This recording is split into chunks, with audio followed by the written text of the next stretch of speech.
Shakia. Got the knowledge, y'all.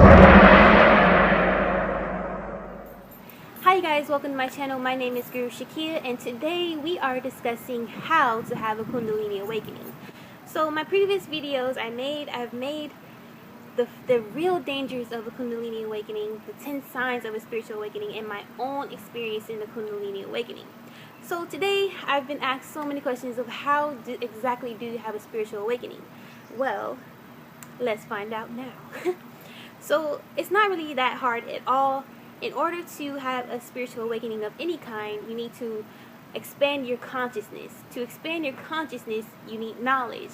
And knowledge is everywhere, in books, the internet, YouTube, everywhere.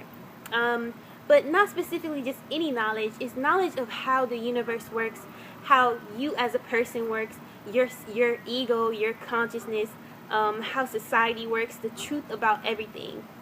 Now, Kundalini is a very spiritual energy, so I did spark my own Kundalini awakening when I was reading a bunch of spiritual texts.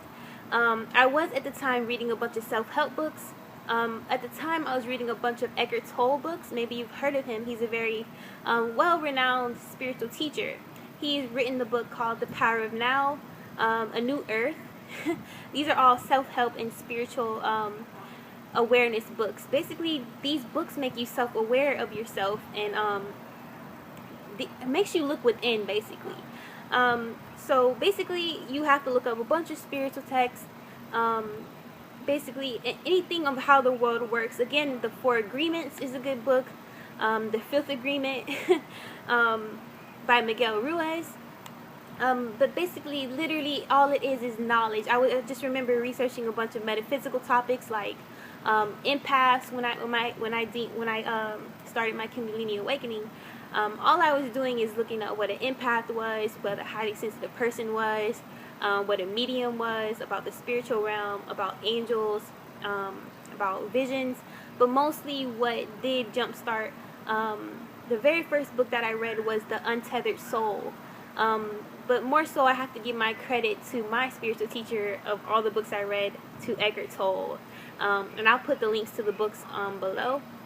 But all it is literally is expanding your consciousness. And you can look up how to expand your consciousness on YouTube right now. Maybe I'll actually make a video about it. But you can look up people like Infinite Waters, Koi Fresco on YouTube. Anyone who basically, you find your spiritual guru through books, through YouTube, and you learn from these people. Basically how to start, and by practicing, disciplining yourself in different spiritual practices such as meditation. Believe it or not, you as a person has information to unlock inside you. When you meditate, you can get in touch with the Akashic records, things of that nature. You have all the answers, believe it or not, because you are one with the infinite higher being. So all these things are ways to jumpstart your Kundalini awakening. And again, just practicing things along the lines of Buddhism, meditating, yoga. All these things I was doing when I started my Kundalini awakening. I was meditating, I was doing yoga, self-medicating with marijuana, reading a bunch of spiritual texts. I just remember researching like non-stop every day spiritual texts, mostly metaphysical. So just look up the word metaphysical, and everything that comes down on that list, there you go, start there. But basically, you have to be open to receiving. You have to be ready, more so than like, you could say, yeah, I want to start a Kundalini awakening, but one has to be ready to accept and receive these spiritual texts, because there has to be like a willingness to understand, or openness to understand, and everyone gets to that point at a certain time in their life. But that is as simple as that, you guys. How to have a Kundalini awakening is to expand your consciousness, to gain knowledge, and that's it. So peace. I hope you guys enjoyed it.